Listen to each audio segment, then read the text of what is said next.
Guys, this is by far the largest click beetle I have seen in my entire life. Only question is, can I catch it?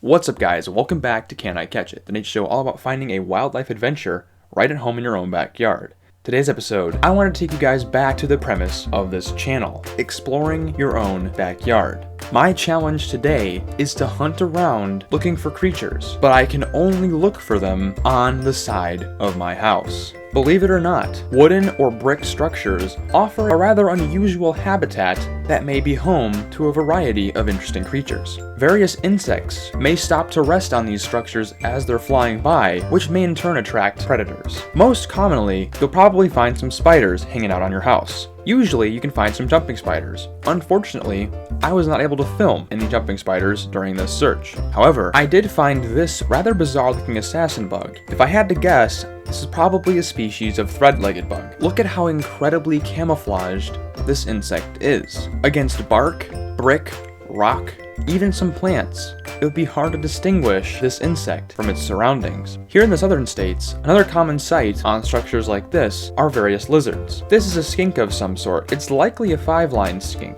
given by its blue tail. However, there are two species in my particular area that look strikingly similar at younger ages. So I can't identify this species for sure unless I were to catch it and keep it into adulthood. I was getting ready on giving up, having not found anything particularly interesting to show to the camera. I was headed inside when I noticed this enormous beetle just at the side of the door. As a very elusive species, eastern-eyed click beetles are a rare sight in itself, but one this large was something I could not pass up. They're not very fast beetles, so catching it wasn't a difficult task. The eastern-eyed click beetle gets its name because of the two enormous eye spots on its thorax. But where does a click beetle get its name? Let me show you. As a defense mechanism to escape from predators, a click beetle will withdraw all its limbs, look completely dead, and then, when the predator least expects it, it'll make a click and launch itself into the air.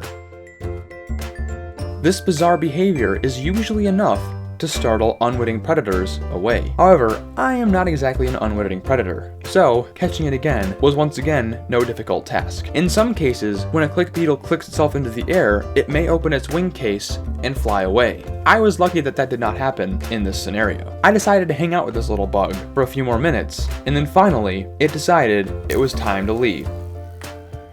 Click beetles are fascinating insects. As adults, they don't actually eat much, though they are known to eat the larvae of wood-boring beetles, so having click beetles around your house is actually a pretty good thing. These guys are commonly found in wooded areas like this, so I'm actually not super surprised that I'm seeing this one. It's more that the encounters are fairly infrequent. Their typical size range is between 1 and 2 inches, but this one is well over 2 inches, so I'm not sure what exactly this individual was eating, but it is quite the absolute unit.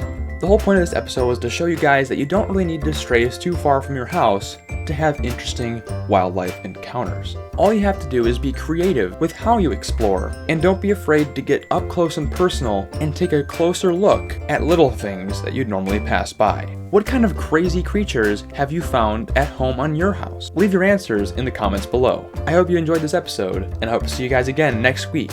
But until then, don't forget to get outside and find your own adventure.